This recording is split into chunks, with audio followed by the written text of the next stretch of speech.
তাদের উদ্দেশ্যে আমার সবিনয় অনুরোধ, আকুল আবেদন, সবিনয় অনুরোধ, আপনারা সব যাবতীয় কৃষি পণ্যর বীজের উপরে গবেষণা চালা বীজ আমদানি করেন, বীজ এলসি করে আমদানি করে কৃষকের হাতে তুলে দেন। ওয়ালাইকুম আসসালাম। আলহামদুলিল্লাহ ভালো আছি। আমাদের এই দেশের বাজারে আজকে আপনারা এলসির আমদানিটা কি পরিমাণ দেখতে পাইছেন?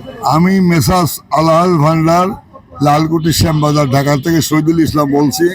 আমি আপনার মাধ্যমে একাধিকবার টিভি চ্যানেলে, বিভিন্ন পত্র পত্রিকায় আপনার মাধ্যমে বলেছি, কিছু ব্যক্তির স্বার্থ হাসিল করতে গিয়ে এই দেশে বহির্বিশ্ব থেকে পিঁয়াজ আমদানি করে, রসুন আমদানি করে এই দেশের কৃষকের পেটে লাথি মারতেছে। আজকেও ঠিক তাই। এত এলসি পেঁয়াজ আমদানি হয়েছে, গোটা বাজারে যা বিক্রি হচ্ছে তার 80% বিক্রি হচ্ছে এলসি পেঁয়াজ, আর 20% বিক্রি হচ্ছে দেশি পেঁয়াজ। যে এলসি পেঁয়াজের তরকারি রান্না করলে, ভারতীয় পেঁয়াজের তরকারি রান্না করলে 8 ঘন্টা পর ত্বক হয়ে যায় এবং 10 ঘন্টা পর তরকারি রং কালো হয়ে যায়। আর আমার সোনার বাংলায় যে দেশি পেঁয়াজ, এই পেঁয়াজ 20 ঘন্টা তরকারি অটুট থাকে, রং অটুট থাকে, কালার অটুট থাকে, তরকারি টক হয় না। কিন্তু আমরা দেশপ্রেমিক না হওয়ার কারণে, আমাদের মধ্যে দেশপ্রেমিক কম বলেই আমরা বহির্বিশ্বের পেঁয়াজ খাই, বহির্বিশ্বের রসুন খাই, বহির্বিশ্বের আদা খাই।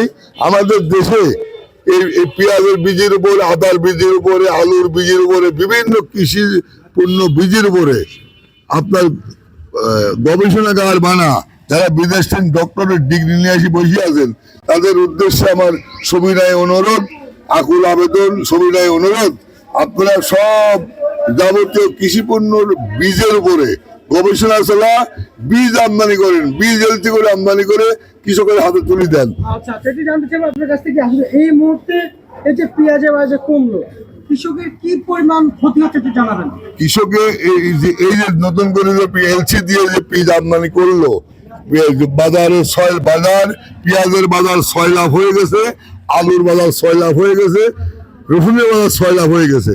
ব্যাপক ক্ষতি, এই ক্ষতির সীমা নেই। কিন্তু কার কাছে বলবো, কাকে বলবো? এই দেশের মানুষের দেশপ্রেম নাই। দেশপ্রেম ছিল শহীদ রাষ্ট্রপতি জিয়াউর রহমান।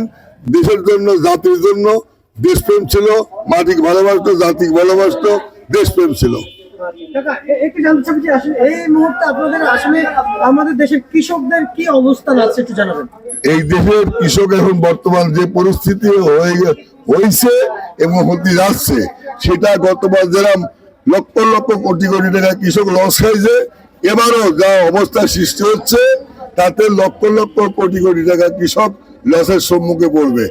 এই বিষয়ে আপনারা আসলে এই যে কৃষকদের এখন লস হচ্ছে, এই বিষয়ে আপনারা আসলে আমাদের সরকার আছেন কিংবা উপদেষ্টা আছেন এবং বাণিজ্য সচিব আছেন, আসলে ওনাদের কাছে আপনারা কি বার্তা রাখতে চান? আমি আপনার মাধ্যমে এই দেশের কৃষকের পাশে দাঁড়ানোর জন্য, কৃষকের আলোর মুখ দেখানোর জন্য, কৃষক দল আগেও কিছু লাভের আলো লাগিয়েছিল গায়ে, বুঝলেন।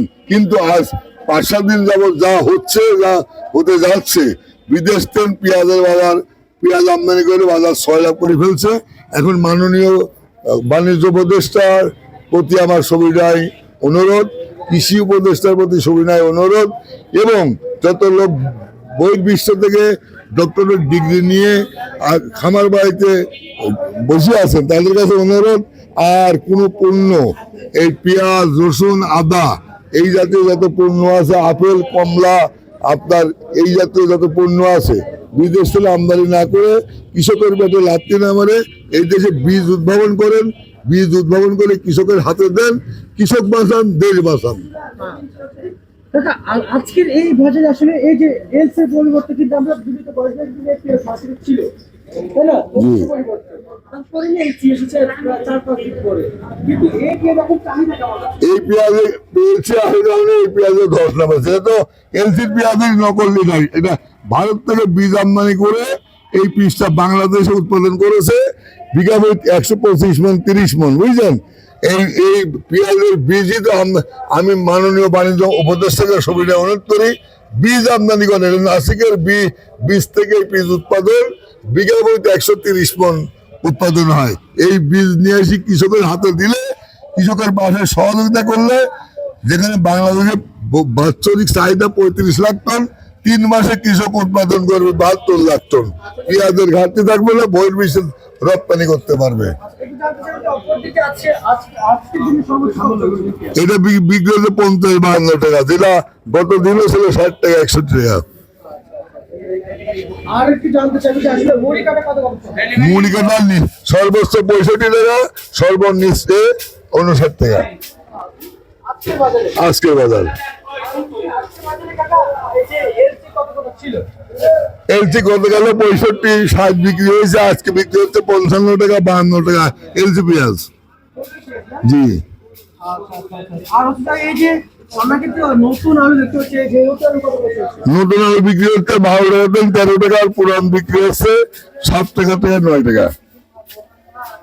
আজকের বাজারে হ্যাঁ, আর হচ্ছে এই যে নতুন আলু কত কত বিক্রি চলছে? পুরাতন আলু বিক্রি হচ্ছে 7 টাকা থেকে 9 টাকা, নতুন আলু 12 টাকা থেকে 13 টাকা 11 টাকা বিক্রি হচ্ছে। রসুন কত চলছে? রসুন বিক্রি হচ্ছে 30 টাকা থেকে 40 টাকা, উপরে বাজার 50 টাকা, যা উৎপাদন খরচ 50%। তবে আমরা কি আলুতে ন্যায্য দাম পাবো? আর আলুতে ন্যায্য দাম পাবার আর আশা নাই। রসুনেও যেটা কস্টিং ওটা উঠবে না, আর পেঁয়াজে তো আরো ধস। পেঁয়াজ কিছু ব্যক্তির স্বার্থে কিছু ইম্পোর্টার এই দেশে পেঁয়াজ ভরা মৌসুমে, পেঁয়াজের এখন ভরা মৌসুম এই ডিসেম্বর জানুয়ারি ফেব্রুয়ারি, এই 3টা মাস বাংলাদেশের পেঁয়াজের ভরা মৌসুম। জমির থেকে তুলে বাজারে আমদানি করবে, কিন্তু এই টাইমে বাণিজ্য মন্ত্রণালয়, কৃষি মন্ত্রণালয়, খামার বাড়ি থেকে এই পেঁয়াজের আইপি দিয়ে, বুঝছেন, অক্টোবরে পেঁয়াজ এলসি দিলেন না, নভেম্বরে দিল না, এখন ভরা মৌসুমে এখন কৃষকের পেঁয়াজ, প্রকৃত কৃষক বাংলাদেশের নাগরিক যারা একদম অক্লান্ত পরিশ্রম করে পেঁয়াজ উৎপাদন করেছে, আলু উৎপাদন করেছে, এই টাইমে এলসি দিয়ে বাজার 6 লাভ করলো, বুঝছেন। দেশপ্রেমিক বলতে কিছু, দেশপ্রেম বলতে এটা ব্যবসায়ীর মধ্যে আছে কিছু, আমার মনে হয় না।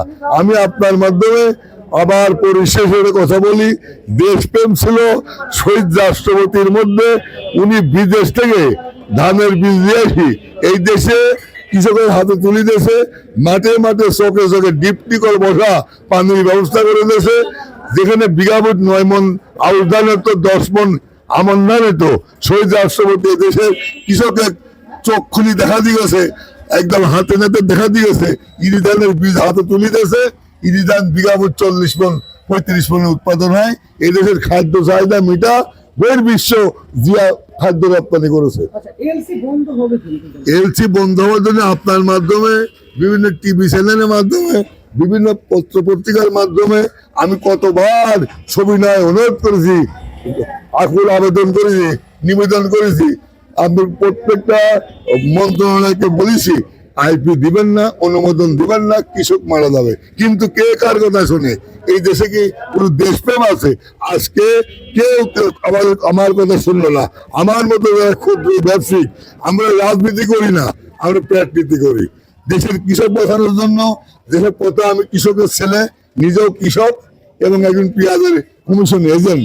আমি দেশের জন্য, জাতির জন্য, কৃষকের পাশে দাঁড়ানোর জন্য, কৃষক যাতে লাভবান হয়, কৃষক যেহেতু 2 টাকা লাভ করে তার ছেলে পেলে স্কুল কলেজে পাঠাতে পারে, তার ছেলে পেলে ডাক্তার ইঞ্জিনিয়ার তৈরি করতে যে অর্থ লাগবে সে অর্থ কৃষি পণ্য উৎপাদন করে লাভ করতে পারে।